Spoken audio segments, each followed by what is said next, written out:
आज ही Doubtnut app download करें। Doubtnut पर अपने सभी गणित, रसायन विज्ञान, भौतिक विज्ञान और जीव विज्ञान के डाउट्स का करो सफाया। बस प्रश्न की फोटो खींचो, एक ही प्रश्न को क्रॉप करो और तुरंत वीडियो सोल्यूशन पाओ। अभी डाउनलोड करें। नमस्कार दोस्तों, हमसे पूछा गया रिक्त स्थानों की पूर्ति करें। विस्थापन का धारा का एसआई मात्रक क्या होता है। यहाँ पे हमें बताना है कि एसआई मात्रक धारा का क्या होता है। कौन सी? विस्थापन की धारा। तो विस्थापन की धारा होती कहाँ पे? मैक्सवेल ने बताया था। मैक्सवेल ने क्या कहा था कि एक संधारित्र लिया उन्होंने और उससे क्या किया, एक प्रत्यावर्ती धारा को जोड़ दिया। यहाँ पे प्रत्यावर्ती धारा मतलब कि एक बार प्लस होगा एक बार माइनस होगा, तो मतलब कि इस धारा का जो दिशा है वो एक बार ऐसे ऐसे चेंज होता रहेगा। तो उन्होंने 3 बिंदुओं पर अध्ययन किया।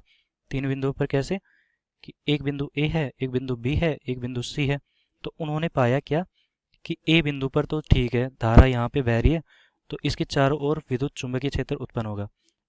सॉरी, चुंबकीय क्षेत्र उत्पन्न होगा, क्योंकि यहाँ पे धारा बह रही है। इस तार में भी धारा बह रही है, तो यहाँ पर भी चुंबकीय क्षेत्र उत्पन्न होगा।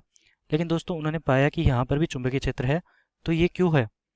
इसके लिए उन्होंने बताया कि मान लो कि कोई आवेश है, अगर त्वरित है, मतलब कि धारा का मान समय के साथ घट रहा है और बढ़ रहा है, तो प्रत्यावर्ती धारा में होता क्या है? प्रत्यावर्ती धारा में सेम होता है कि धारा का मान समय के साथ, आई का मान समय के साथ घटता और बढ़ता है। तो अगर आवेश, मतलब कि आवेश भी समय के साथ उसका वेग घटेगा और बढ़ेगा। अगर आवेश का मान समय के साथ घट रहा है और बढ़ रहा है, तो यहाँ पर एक परिवर्तनशील विद्युत क्षेत्र उत्पन्न होगा ई। तो यहाँ पे ई को मैं कह सकता हूँ कि परिवर्तनशील विद्युत क्षेत्र उत्पन्न होगा। परिवर्तनशील विद्युत क्षेत्र। और फिर परिवर्तनशील विद्युत क्षेत्र उत्पन्न हो रहा है, तो उसके लंबवत एक बी उत्पन्न होगा। बी का मतलब है यहाँ पे परिवर्तनशील चुंबकीय क्षेत्र। परिवर्तनशील चुंबकीय क्षेत्र। चुंबकीय क्षेत्र।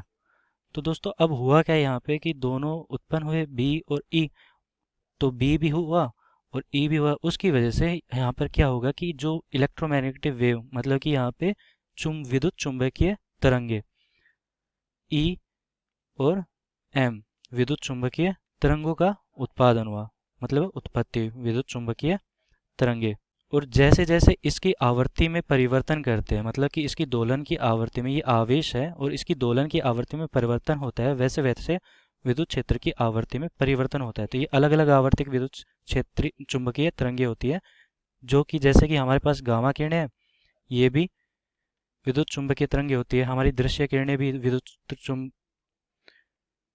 चुंबकीय तरंगे होती है, दृश्य किरणें। वैसे ही एक्स किरणें और भी होती है, जैसे कि पैराबैंगनी किरणें। ये सब विद्युत चुंबकीय तरंगे होती है, लेकिन अलग अलग आवृत्ति की होती है पैराबैंगनी किरणें।